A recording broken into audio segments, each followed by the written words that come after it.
No, in management, when we teach the fundamentals of management, we say management is both science and an art. I'm coming to the title of the book as well. Right. So the book which you had written. So while we say that there has to be creativity, there are certain fundamentals to be learned by everyone. And that's why there is a discipline, there is a certain structured knowledge on which you apply a lot of creativity. So how do you strike that balance of teaching the fundamentals at the same time you're giving that space for the students and even the faculties to experiment? Of course, you did mention a few, but are there more things that you do? So now, again, coming back to your question, very simple. I wrote a book. I decided to write a book in 2012. 2012, I had three things that happened in my life. One is I was doing my PhD, started my PhD in the month of August. June, we started Lavon. At the same time, I was teaching in the university, right? Now, since then, I started writing this book. Now, at one point of time, I realized that what if the readers doesn't understand what I have written? What if their teaching style and my writing style, or learning style and my writing style doesn't match? So I decided to address it from three different perspectives. One is from an anthropology side of it. One is from the science part of it. One is from the art part of it. You take what you want to do from this book. So if you are a historic person and you want to learn the history, and that is there for you. If she wants to learn the science of it, that is there for you. So wants to learn the art aspect of it. I'm only worried about the recipe part of it. That is also there. So I just combined three things. I don't think anything can be added beyond these three things when it comes to a recipe or a culinary book is concerned. So I decided to combine these three for the benefit of the people, so that there will be somewhere that you'll remember me for forwarding that knowledge to the world of cuisine. I'll come back to the book a little more in detail because I'm interested to know more about the content part of it. But generally, we in academic space, we talk about learn, relearn, unlearn, and that's relevant as well. But since you've been a part of a system and you have started an organization of your own, what was something that you found quite hard to unlearn when you started a venture of your own? I think there were so many things which was very difficult for us to unlearn. Get rid of. Because the systems. For example, let's say you are a blind leading the blind at this point of time when you start something. And sometimes you are crying, but no one is seeing the tears in your eyes. You are taught accountancy in a certain way, right? Now, you are taught that there is something called as a journal. Now, from this journal entry, it goes into the ledger. Ledger goes to the trial balance. Then it's going to the financial. When you start your organization, you think that this is the process. But that is not the process. You don't need any of that. We are taught about bank reconciliation statement. I mean, where is this used? In the new world where there is no journal, there is no ledger, and I'm trying to go and start an organization, we're telling that, okay, now this has to be the journal entry, this has to be the ledger. Now what happens? You failed in doing that. Now you have to hire an accountant. Now accountant comes and then you need a software to do this. Now the software is being bought. But I wish all these things are taught in one place to tell that these are the prerequisites, these are the things that you are going to face when you start something. And that's what the life is. That's what the life of an entrepreneurship is. What has to be unlearned in this process is that what has been taught in a four walls of a classroom, application of that has a lot of limitation. And that is the biggest learning, because the industry has prescribed this in certain way. There is a huge gap between academy and the industry. And bridging this gap between the academy and the industry is the biggest challenge entrepreneurs will face. Because there is nothing called as a ready solution when it comes to entrepreneurship. You have to go through this. So yeah, unlearning things every day is a part of our job. So I understand that quite a lot of innovations, quite a lot of experiential learning and experiments, that flexibility at least is there at Lavon. But what is your focus when you approach your teaching your students? Is it to build skilled bakers or thinkers and entrepreneurs? Or you custom design your course in based on the students' talents or inherent potential? How is that? What has been your focus at Lavon? I think learning to understand the psychology of the new world learners is that they are horses at this point of time. They jump from one place to another. So we don't know where they are going to finally end up in. My understanding is that you tell them, you show them, these are the things that you should know before you graduate from this space. Now you take a conscious decision what you want to be. But at the end of the day, as a teacher, as a well-wisher of this country, I want them to be entrepreneurs. Let's slightly switch from what we have been discussing so far to what is something contemporary. Today, you get to see quite a lot of cookery shows. There are quite a lot of YouTube channels. There are quite a lot of social media influencers who are curating content. And they've mushroomed, especially post-COVID. There are several, and in marketing, we call it the agony of choice. I don't know which one is authentic. Right. So just taking a phrase from my colleague, cookery has become, in fact, a mockery in many cases, because I've also had experiences where I visited a restaurant which was highly recommended by an influencer, and then the service that I get has been totally disappointing. Yeah. So how do you perceive this social media? How do you perceive this content creators and cookery shows has changed and evolved over the years? I don't know. I'm sure for answering this question, I'm going to get a lot of backlashes. But then to answer that question, we don't have a system when it comes to who can create content.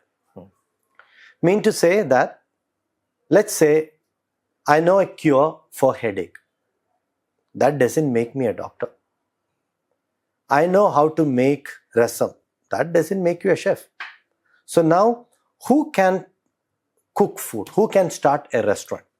Now, restaurant, you have different licenses. FSSAI, I have told that there are different licenses. FSSAI is for the food safety control in India. Yeah. Now, there are different licenses that you need as part of this. But the funny part is that you don't need a qualification to start a restaurant. In the sense that anyone who can pay 3,000 rupees can open a restaurant. It could be a small chai kadai or to a big restaurant. If you have money, you can open this.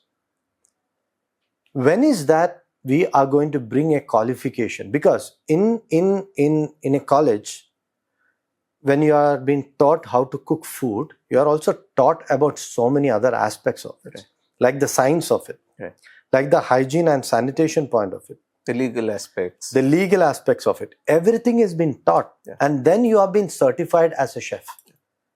Now here, anyone is a chef. Anyone can use this salutation chef.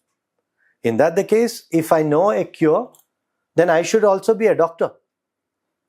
There are rules for that, but there are no rules for this. So my earnest attempt here also is to not to generalize this, but also an attempt to tell that there is a qualification that is required, and any Tom and Dick and Harry should not open a restaurant. They should come with a diploma or a qualification that entitles them to open a restaurant and to deal with it. Have you ever thought that there are so many people who have eaten shawarma and died in Kerala? True. Why it happened? That is because the money has prevailed over food. I mean to say that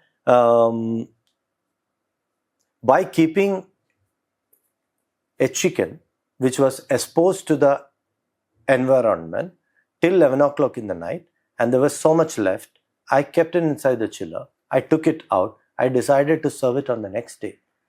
What about the pathogens that is growing in this process? Because they are not being taught.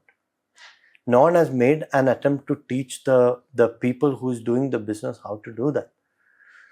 So that is where the condition in India is at this point of time, which needs to be changed. Now, if I have to start a restaurant, I should be in a position to have this qualification, or I have to work for this and get a qualification to start this. Same thing with influencers. But also, the work of an influencer is to influence you. Yeah. Some of them take money to talk about this. Some of them doesn't take. Some of them do this wholeheartedly as part of a hobby. But when the moment when they convert a hobby to business, that is when the things change. For this, there should be rules. There should be regulation that is being brought by the Food and Safety Authority in India. That's a full form, and that has to be strictly followed through and through. Okay. In addition to this changing, social media influence on our eating patterns and eating habits, I think there has also been a rising health consciousness. It is also because of the content that we are exposed to through all of these media, and it's changing our diet practices as well. Now, there are a lot of recommendations we get to see in WhatsApp groups or in social media where is getting replaced with curd. Similarly, I know I personally love porridge, kanji in Malayalam. Now, I don't find many of the youngsters would want to have something like porridge. In fact, they go behind burger. And I mean, what I'm saying is a lot of things are changing. There is also a lot of criticism against coconut oil, and people suggest olive oil to be. So there are a lot of influencers who are deciding what to eat, or at least suggesting which is changing the pattern as well. So how authentic and relevant are these arguments that we get to see in these social media platforms? I think first and foremost, the food that is available in front of you, it is very geographically blessed. Mean to say that if this particular ingredient, if this particular vegetable, is this particular meat that is available 100 kilometers east, west, north, south of you, you should be using this. Mean to say that there is a reason why this is again growing for the human consumption. Yeah. When you are going to bring anything beyond this 100 kilometers is just a number, but let's put it as 300 kilometers, right? That is when it is going to show as an adverse effect on your body. Now, if curd is available in abundance, you should definitely use it. You should not substitute your coconut oil with your olive oil, because olive oil, if doesn't grow in your space, you should not eat it. It is as simple as that. If kanji is what is available in front of you, if that is what the nature wants to give you, you have to respect that decision. If you go against this, that is when you have cancer, you have other possibilities of sickness and things like that. But all these things are possible only if our food authority is also rigid, and they are. So you have to teach. I cannot just write that the smoking is injurious for your health and leave it like that. But I have to make sure that you follow that as well. Now, I'm so happy this problem is not there in Kerala. But you see this outside Kerala. You can see the people spitting pan on the roads and making it dirty to every nook and corner of the country except in our state, which I'm very, very, very grateful. And I tell this in every speech possible if I have an option. Why? Because government is very, very rigid about the fact that you cannot bring this culture in my state. There will be consequences. Now, if coconut oil is available, please use this because the nature has blessed you to use that. If you don't respect this and bringing a cheese and a concept that is not available, an ingredient that is not available around you, you're working against the wish of the nature, and it will have consequences on your body. Yeah, I would want to come back to something which might also be a bit personal for you. Before that, I wanted to share an experience. There is a IAS couple. I'm not taking name. Uh, they have an elder daughter who's a doctor. She did her PhD later from Canada. They have a younger son as well who wanted to become a chef. But the parents compelled and made him join for a BBA program. Eventually, what happened is neither did he become a chef nor a management expert. He opted out after second year of graduation. The problem for them was both of us parents are civil servants. Our elder daughter is a doctor, and I don't want my son to become a chef. Chef was something looked down upon. And a lot of our commerce graduates, I mean, I have students in my campus as well who wanted to become a chef, but it was somebody else who. So, how has this perception about chef, being a chef, changed over the years? I think it is also the exposure that the parents have got. The biggest deciding factor for me to be a chef is because I had the support of my parents. They have traveled very vigorously. They used to get transfer every 3 years from one place to another because they were in a government job, and they have seen this world, how it works beyond just engineers and doctors. But there were people inside the family, like my first cousins and my uncles. They thought that you should not do this. This is something where all losers do. It's a challenge by itself. All what I want to tell that brother of mine, whom you were referring, you would have listened to your heart. If you're really passionate, you can convert anything into anything. Mean to say that the food is a passion, and it is something comes with a lot of thought process. It's not easy. So what would have been his thought process that would have gone through before he told his dad that he wants to be a chef? I mean, there is a lot of pressure that he also would have gone through. But the ideology is when our parents will decide that, you know what, this is your life. This is what I'm very happy about my sisters. They told their kids, you know what, we are not going to tell you anything. You tell us what you want to be. If possible, we will support you. If it is something beyond the budget, then we need to come with it to a common stance point. Now things are changing. Earlier times when my mom was not agreeing to the fact that I should do hotel management, but my dad was there to tell her that, you know what, things have changed. It is normal. Let him do what he wants to do. We didn't stop you from what you want to be. We will not stop him also from what he wants to be. And I think that is what the new generation, the new gen parents are in India. I think they will definitely understand the new generation, what their aspirations are, and so on and so forth. But there are exemptions. But I'm really happy if someone is stuck at that point of time and want to speak to me for any advice.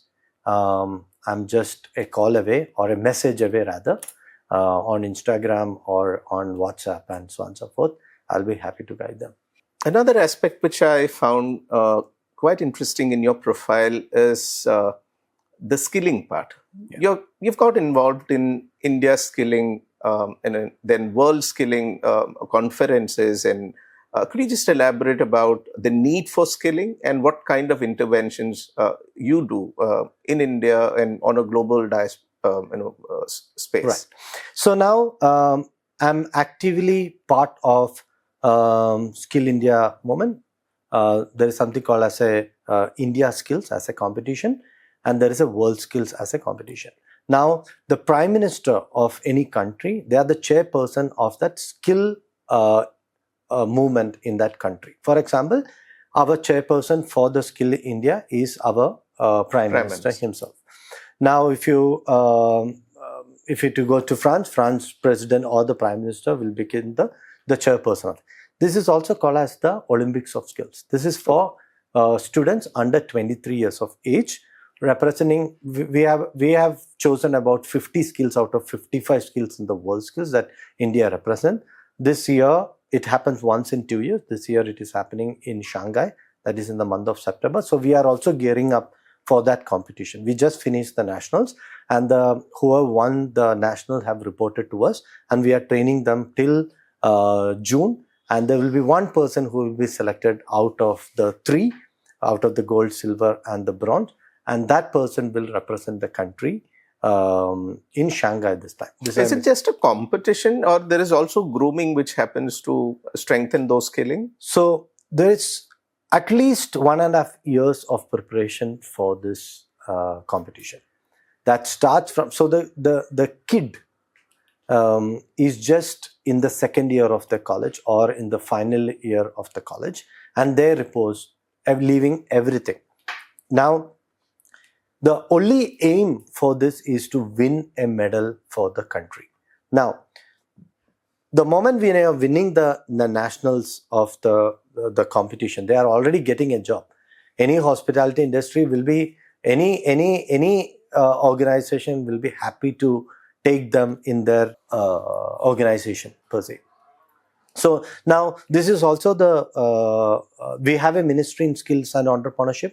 Now the government aim is to make India as the skill capital of the world, and that is one of the beautiful thought process of our Prime Minister also, to make India as the skill capital of the world. And every state is trying their level best to create the skilling infrastructure for the country.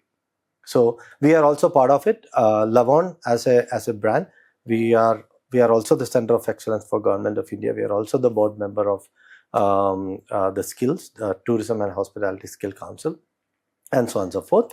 And the aim is to create a skilled youth in the country. I like to quote what the President Sarkozy has spoken in 2007, if I'm not wrong, where he was talking about, you can't have two different kind of skills, intellectual skill and vocational skill. There is nothing called like that in my country. I mean, he's quoting this. He says that there shouldn't be any difference between vocational skilling and intellectual skills. They are together. A chef also has to be vocational skill as well as has to be intellectually skilled. So we are taking it out from our agenda to call it as vocational skills and intellectual skill. Skill is one. Everyone should have vocational as well as intellectual skills. So this is what President Sarkozy has told in 2007. I think this movement is going to take India to a different height altogether. This will solve our unemployment. This will solve a lot of problems that is there in our country. We are going to make country rich by providing skilling as a huge ecosystem in our spaces. Yeah, and I understand that you also mentor your students for competitions.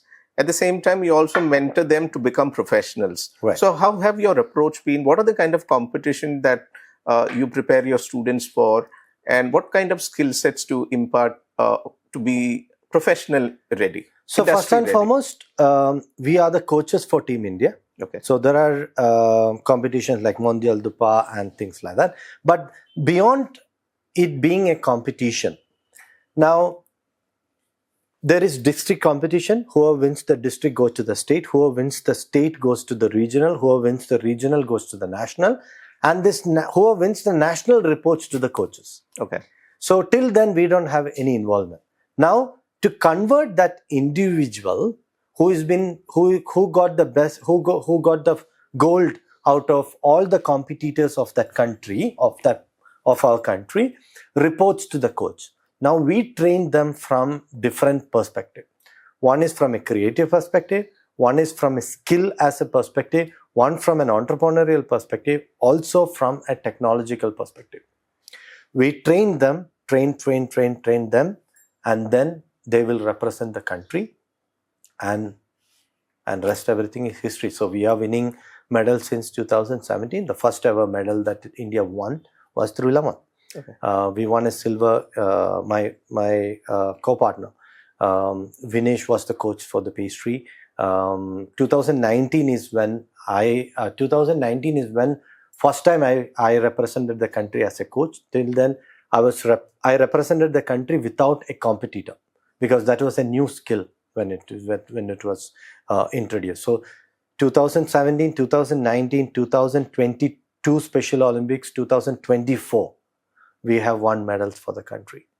And this is the 5th time that I'll be representing the country in 2026 in Shanghai, and so on and so forth. That's what we do. Congrats for that. Since we've been talking about the skilling part, could you also just give us a gist of what are the kind of skills that you look for in a chef, or the kind of skills that you impart through this initiative? So India skills and the world skills is not only about tourism and hospitality skills.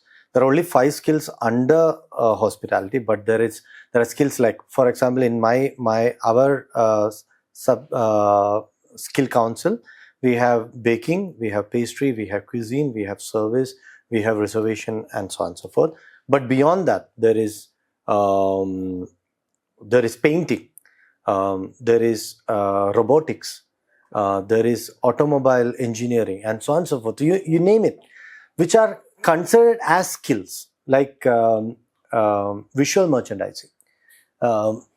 Whatever has been accepted as skills worldwide is been put under one umbrella as a competition. Okay. So this time it is in Shanghai, as I mentioned, and India is participating in 50 skills out of the 55 this year. Now that you've completed almost 14 years, or is Lavon? Yeah, Lavon. This is the 15th year. Starting. So it's a kind of a milestone. I'm sure you would have expanded in this span of 15 years. So could you just tell us about your new initiative, your new projects, new branches that you've expanded to? So Lavon Hospitality Private Limited, that is the brand that we have in records, which we have registered. Now under Lavon, we have Lavon Academy, we have Lavon Cafe, which is in Bangalore, and in Delhi also. I'll come to that. Yeah. We have a new Malaysian brand called as Kopitiam. Then we have an ice cream brand called as Lavon Ice Cream Kitchen, which is Lick. Okay.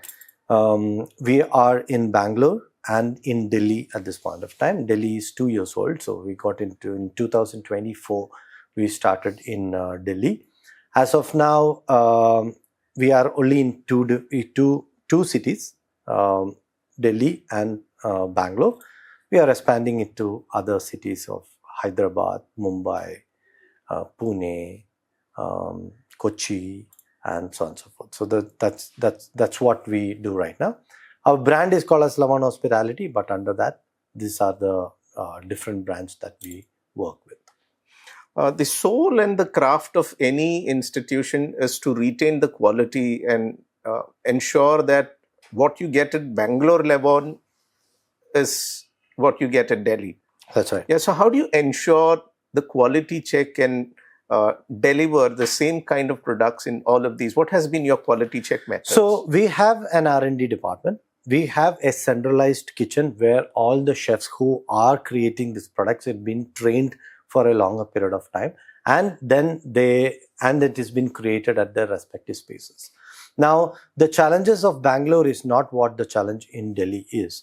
We have a lot of eggless crowd in Delhi, which is not at all a concern in Bangalore or in South India. South India at all. The challenges of Delhi is only a challenge in Delhi. The same challenge in Bangalore is completely different. So we have an internal team. We have a team of senior chefs who goes through this training every now and then, and we change our menu every 6 months. So there is a cost that is involved, that is on the company. We bring them wherever they are, train them, execute in different parts of the country. I think we spoke by and large about the success part of Lavonne. Has there been any sort of major setbacks where you thought, oh, enough, we'll give it up? Was there any such phases in this entire journey of 14 years where there were several setbacks or series of, we generally say, challenges or problems come in a battalion. Sometimes one after the other, Right. Things fail. Are there any such stories that? I think more than the failures, I will use it as challenges. Why I use this word is that every day is a new day. Every day there is a new challenge. It was difficult for us to scale this. In 2012, our cafe was just 10 cover cafe. We had only 3 students. But that was in the first batch. In the second batch, we could take only 12 students and it was full. Then after, people were queued up to be part of the program. Now, when we started this, we were the only one in the country. And everyone wants to be part of the Lavon as an academy and things like that. Now you have foreign players in the country who's giving the same education, just cut, copying, pasting the curriculum that we have created and try to be another Lavon and so on and so forth. So the challenges are enormous. 2020, when the COVID hit, it was very difficult to maintain the staff, to pay them the salary. And we are proud to say that we paid all our staff even when the COVID was at its peak. Point number one. Point number two is that what we did was we started a digital conglomerate. We started teaching digitally and reached out to every part of the world. So every class, we have a class which has been attended by more than 1,500 every day. So that was something which we brought a lot of clarity on how the future of the education gonna be. So those who were not, they couldn't register themselves as part of the program. Just by attending a one-day class, there were so many people who wants to be part of Lavon. So once was a curse, became a boon at one point of time. So failure is part and parcel of this industry. If you don't get an ingredient that you are using regularly today, that's a challenge. It's a challenge.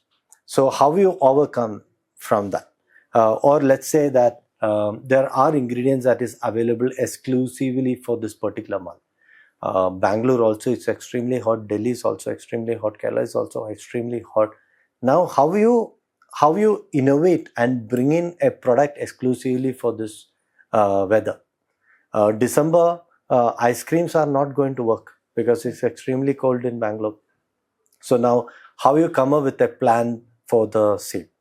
So it's an ongoing process. It's a 24/7 operations, and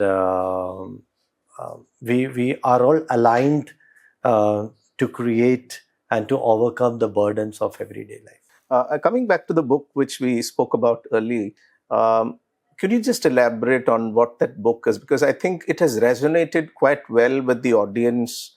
It also got critically acclaimed. You won an award for that. What is the essence of the book, a gist of the book? If you could share, I think it becomes quite informative. So the book is called as A Baker's Journey, The Science and the Art of Baking. As I spoke before, it has been addressed from 3 different angles. There is something for everyone, right? If you are interested in the historical part of it, anthropology aspect of it, there is any chapter starts with the science of the historical aspect of it, why it was existed. First of all, the second part is about the science aspect of it, And the third part is about the art part of it. That is the recipes and things like that. So now if you are only interested in recipe, this book is for you. If you are only interested in the science of it, this book is for you. If you are only interested in the historical and the anthropology side of it, this book is for you. Yeah. Combining all these three together in one place is what I did as an author. And it won in the Gaumont Award in Portugal last year. And I was one of those first Indians to win an award in terms of a subject called as Baking Science and Pastry. Because it is already been written that it is for the Europeans because it's all started there. The French are the one who curated this. But from an Indian perspective, an Indian to win an award, it's a big thing. And I was lucky enough to be nominated and got awarded for the same. Are you writing on any other projects? No one has written a book on the breads of India. So I'm creating an encyclopedia of breads in India, which the work is being done now. The publishing aspect of it is happening now. Okay. So by next year, mid, the new book will come out. And going back to the title and the essence of the book, it's more about the science of baking. Now, why do you think one should also understand in depth about the science of baking? That is also because technically, baking is technically a science. If something goes wrong, if you know only the art part of it, you cannot troubleshoot it. So the science is very important for you to assist to be a baker, from a baker to a great baker. And that's what this book is about. Science is very important to understand the baking fully. So you've won several accolades, several recognitions. Now you are probably a sought after chef, probably a celebrated speaker. Now, how do you handle that challenge of being in the limelight always? Because that's not easy a thing to handle, because there's a lot of media attention. You're writing columns, you are doing lectures, you're there in the social media. So there's a lot of pressure to stay sane. How do you do that? But when you are explaining this by point wise, then I feel like I've done something. But nothing has gone into my head yet. I feel like I've not done enough to this industry. Probably what I've done is less than 5%. There's many more to come, probably. So I think it is also my responsibility as a teacher. It is also my responsibility as the resources that I got when I was teaching, the kind of the mentorship that I got. I was grounded.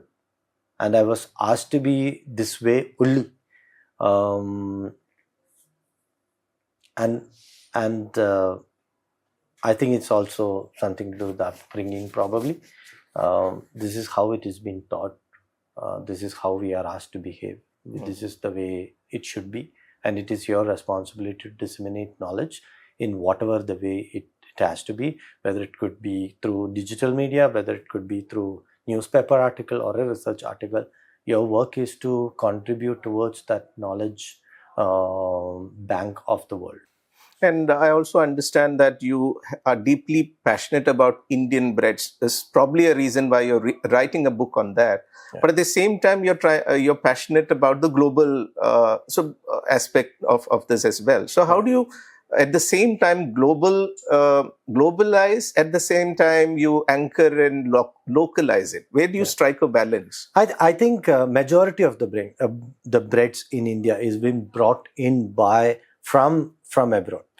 For example, let's say you are very famous for, Calicut is very famous for halwa. But halwa is not a Malayalam word. It's not a Sanskrit word. It's a Turkish word. Tandoor never originated in India. It came from Turkey to Iran, and from Iran it came to India. Or let's say, I don't want to get into the biryani. I know that I'm asking for the trouble. But then also, it was not something which originated in Calicut or not in India. We accepted it.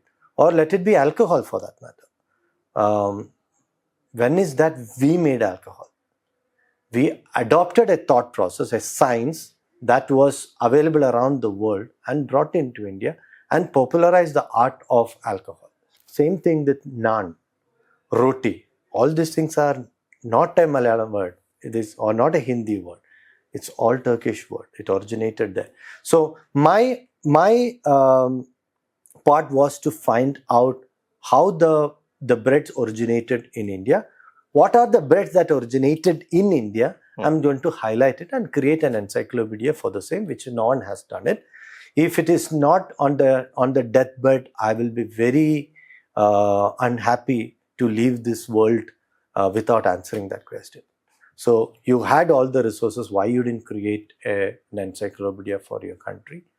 And that is what I'm trying to do. We are deeply anchored in the indigenous possibilities, which I also understood from one of your students who's also happens to be my student, Meghna Jain. Yeah. Meghna Jain shared an experience. She started a venture, Dream a Dozen, and then she wanted to experiment. Of course, there is an identity. It's eggless. That's one of the identity. But she also wanted to do something which is not there in the market. Right. Started traveling across the globe and came back quite disappointed. And she said, then I started traveling in India. I found a lot of possibilities here. Right. So she said every country is deeply rooted in what resources are deeply available there. Right. And that's how she's now innovating and coming up with newer models, newer products. So how has your approach been in blending this, just like what Meghna has done? Right. So my flight yesterday was at 8 o'clock and I was in a class till 5 o'clock. And I rushed to the airport to catch this flight to come to Calicut for this talk. Interview. But now for my yesterday's class, I was talking about a global concept inspired from Indian ingredients. And take my word,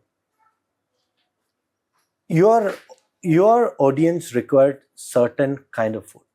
And if the moment when you are going to incorporate an European ingredient into your Indian lifestyle, then there is no success in this particular product because this product is already a failure.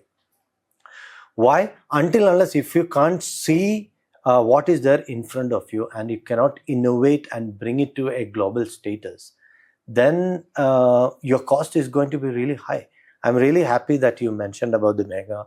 One of those richest entrepreneurs in terms of the baking is concerned, right? I mean, she got a funding and so on and so forth, which is a delightful experience to watch also. But also the recognizing the second part of it, that the country has enough and more potential to create your own techniques, and that is much more valuable than the funding that she got. So I'm also in that path of creating and finding out the diamond out of the rubies in our country. Yeah, Meghna is one among probably 8,000 plus people whom you have mentored. So you have an experience of past 14 years mentoring so many of the bakers, or so is there any story that stays with you, maybe one or even more, that's deeply connected with you, where you really felt that you've done something impactful in their lives, transformed their lives? I think my regret is that I could mentor only 8,000. I mean, I wish I could mentor more people, but I think the value of my life could be for that, to mentor and create entrepreneurs in this field. I have students in every part of the world. I think that is the biggest thing. You name a student, you want a student in Pakistan, that is also there. I've experienced it when I came for a session there.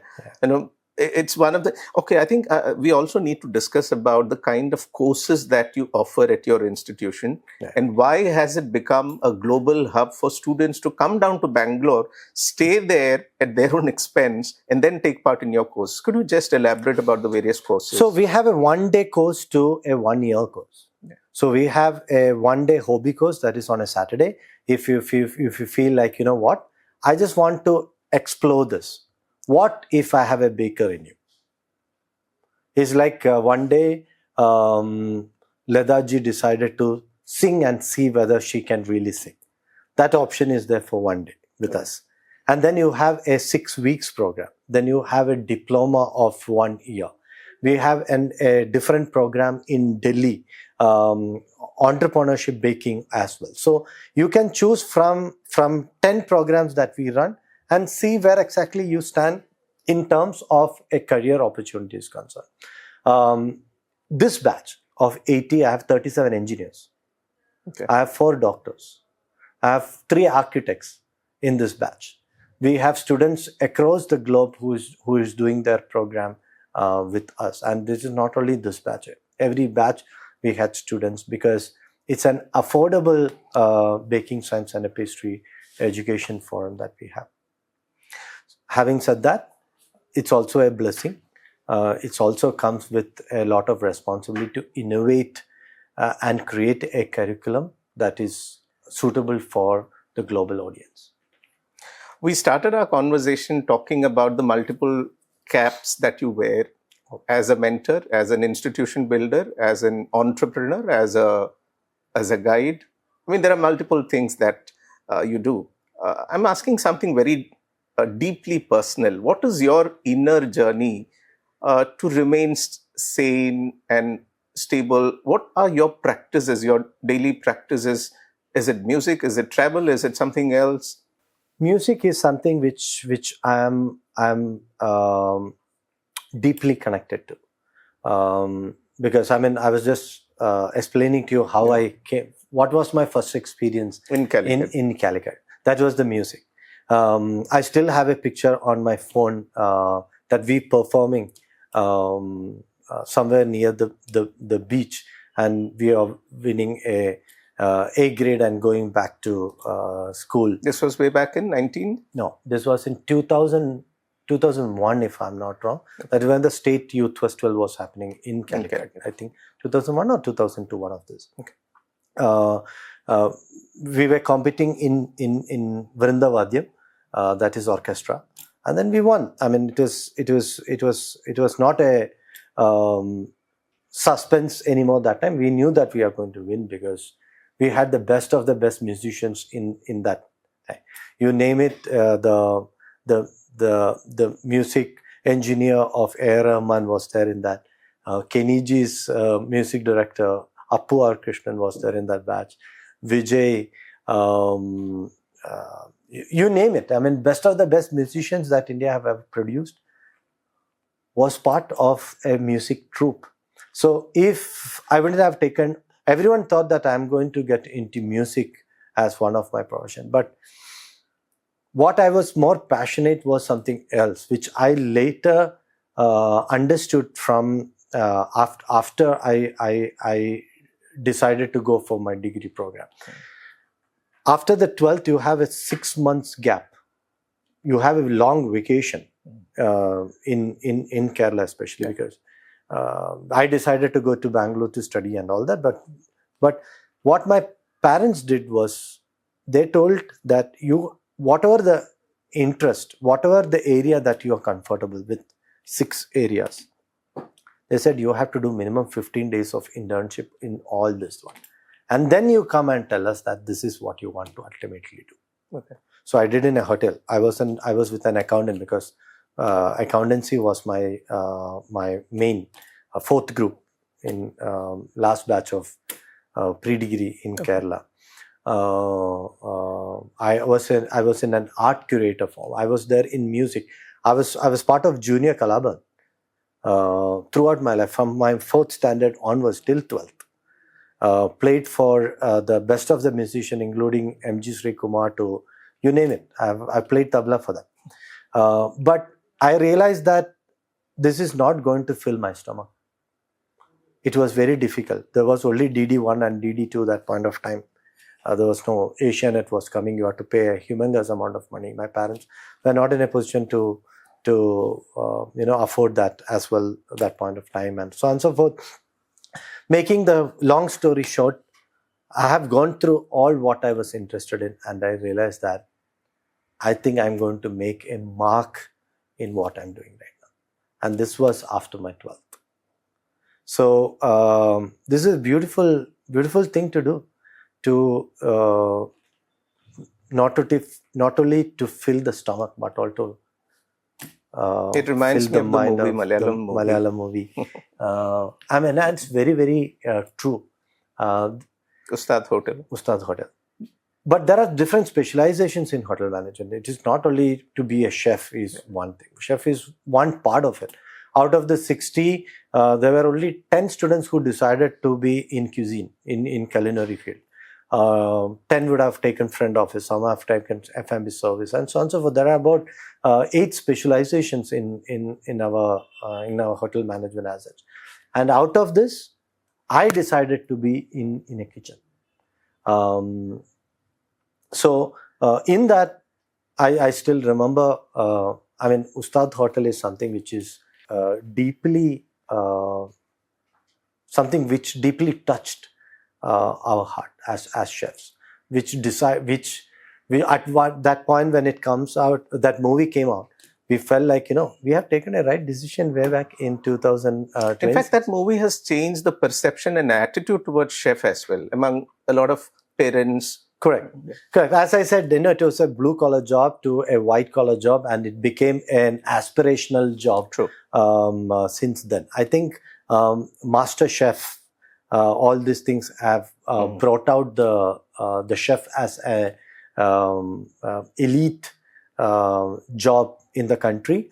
But Ustad Hotel have changed a lot of things in Kerala.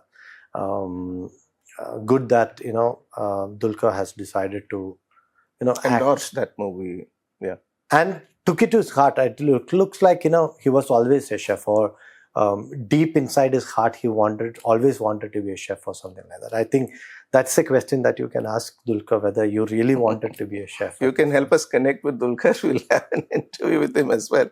So I mean, let this question be taken by our listeners to Dulquer then. Yeah. Sure. So, given that we are living in a time where a lot of technology is getting embedded even into a kitchen space, right. There are cobots, collaborative robots for preparing food. I was also watching a video the other day wherein the entire, right from entry till exit from that hotel, there is zero human intervention. Right. Now, everything is getting mechanized. Right. Now, there are a lot of concerns about sustainability. Yeah. There are new players coming into the market. You said you were the first ones in India. Now you have foreign institutions setting up, copying your model. So how is this entire ecosystem changing, and what is the future of this? So the machinery part of it, the robotic machineries were always part of the hotel time memorial. Yeah. When we went for the first training to what it is right now, there were always machines which help us to create quantity food, but not quality food. Mm-hmm. So the robots can create quantitatively, but the quality comes from someone when you touch it. It is like a mother's love. The biggest truth in the world is the mother, right? Yeah. The food is also like that. Unless there is no human touch, that food is not going to come out qualitatively. Quantity wise, yes. Again, Ustad Hotel. It can fill your stomach, but not the mind. But that human touch is very much required at that point of time to make a good food to the great food. I went to the Saga. I was just dreaming about this. All this while I'm going to land at the airport. Direct, I'm going to Saga, and I had a biryani last night. Why? Because it's like, I know for a fact that that can make my day very special. And it truly made it very memorable for me. When I'm going to watch and listen to this conversation that we had today, I will always have Saga at one part of my brain that just telling me that it has already created a memory. And as chef, it is also my responsibility to create memories for you when you come to my restaurant. We've covered almost every aspect right from your personal journey to your professional journey, about an institution building as an author. Now, is there anything that you wish to share to people who are at the crossroads, who are yet to decide, whether I should get into this or not? Is there any sort of an advice or a? I think the same thing, the same approach what my dad took that point of time. If you are confused about what you want to do, whether this is something which you really enjoy, go for an internship for 2 weeks in a hotel or in a restaurant and see whether this is something which you really want to do every day. Because out of 100 people, there will be only one who will be really passionate to do this. Finding that passionate gold member is what my approach is. As a teacher, my job is to introduce you to the subject. But as a professional, it is also my responsibility to encourage you to be in this field. That is the easiest part. But my point here is, if you're confused, if you're not convinced about you really want to do, just ask any of the chef. Just send them a message to take you as an intern for 2 weeks and work for 2 weeks and see if this is something you really want to do. And then you take that decision. If someone is not replying back to your message, just send me a message. I'll be happy to accommodate you for 2 weeks to see whether you really want to do this. Any advice for people like me who's in the field of academics who would want to become an entrepreneur? Sir, I'm not the right source to advise. But you're the right person. You became an entrepreneur. Yeah. Before that, I became an entrepreneur by heart, not by brain. So if you want to be a good entrepreneur, you should think with your brain. If you want to be a great entrepreneur, think with your heart. On that note, I think we can close this conversation, because I think I was talking to a person where the head, heart and hand was equally passionate and involved in building an institution, not just an institution, but several individuals. Thank you very much for sharing your wealth of ideas and knowledge with us. Thanks once again on behalf of Truecopythink. It's an honor to be here. Thank you so much. Calicut was amazing. Thank you so much, B, for being so patient and also be a great interviewer. Thank you so much. Thank you.